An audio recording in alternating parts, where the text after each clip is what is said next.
Welcome my friends, welcome back to Project TAS. If you're new to my channel, thank you for stopping by. If you've watched any of my previous videos, thank you for returning to my channel. Today we're doing another Blake 7 episode review from Season 1. As always, I will point out that this review will inevitably touch upon certain plot elements of this episode, and may even reveal developments for the series of Blake 7 as a whole. So if you haven't seen this episode, or anything else in terms of Blake 7, a huge spoiler alert is in order in case you wish to do a bit of Blake 7 catch-up prior to watching this review. You have been warned. Right, let's get to it, shall we?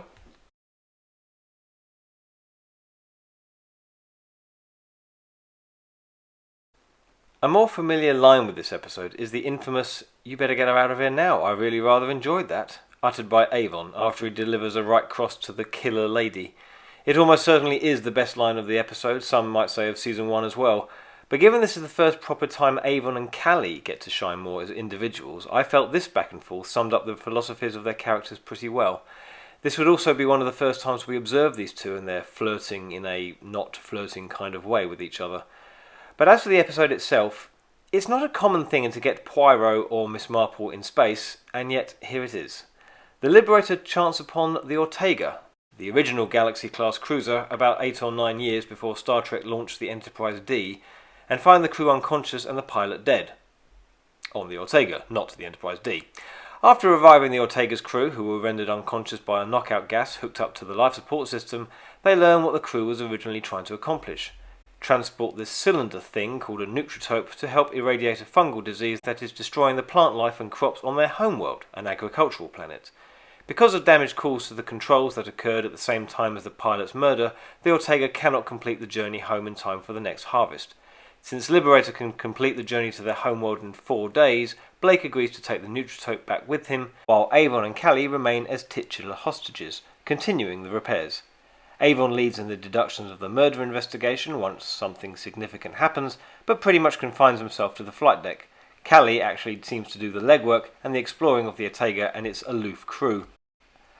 After traversing an asteroid field, Blake and the others realise that the nutritope has actually not been brought aboard, meaning they must return to the Ortega.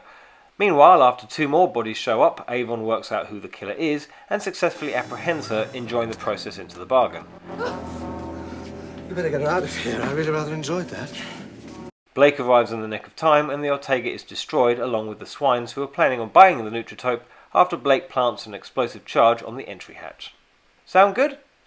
Well, sadly it's not. It isn't bad, it's certainly watchable, and for the most part I enjoy it. Watching Avon play detective in the most cold, arrogant, but ultimately most confident and assured way that Paul Darrow can play it was always going to be awesome. And Callie gets to properly stretch her legs in the actual investigation. She is actually investigating, observing Mandarin mucking about with a homing device, finding Dortmund's body, looking more at the 54124 clue that the pilot wrote out before he died. She is also the provider of the answer as to what our murderess is up to after she's been caught. It's episodes like this and plot lines for the characters why Blake 7 always seems so much more progressive in its attitudes towards women. Not forced like nearly every television programme is doing these days, it's something that happened naturally and felt a lot more natural with Blake 7. It's also to the episode's credit that having met the moodier version of Blake 7, Blake's 9 actually, but 2 of them die or are already dead with just a log entry and a jovial greeting between them, all of whom we need to get to know within 50 minutes, Mission to Destiny manages to provide a flavour of what each character is like if nothing else. At any rate, we know which ones we'd prefer to know to those we wouldn't. So, why is it bad?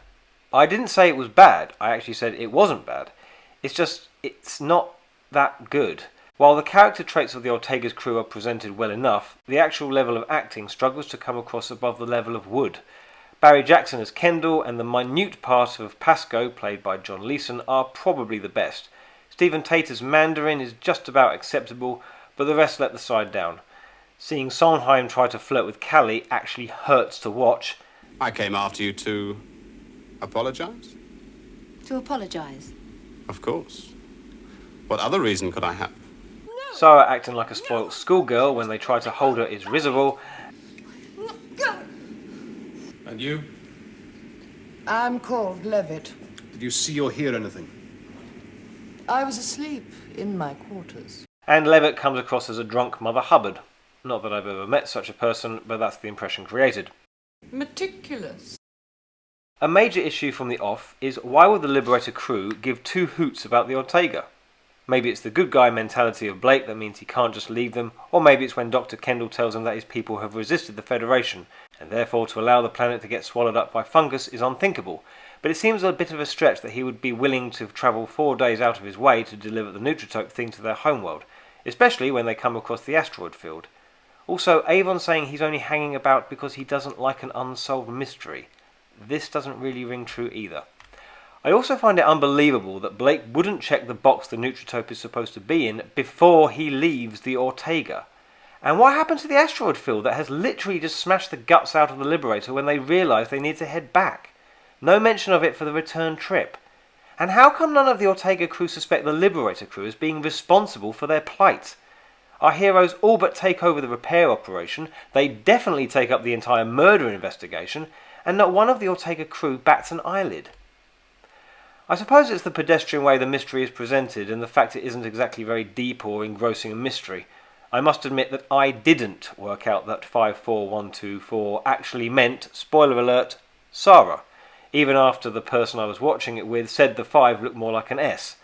I'm evidently in the minority. I very much went along with these are numbers and didn't question it.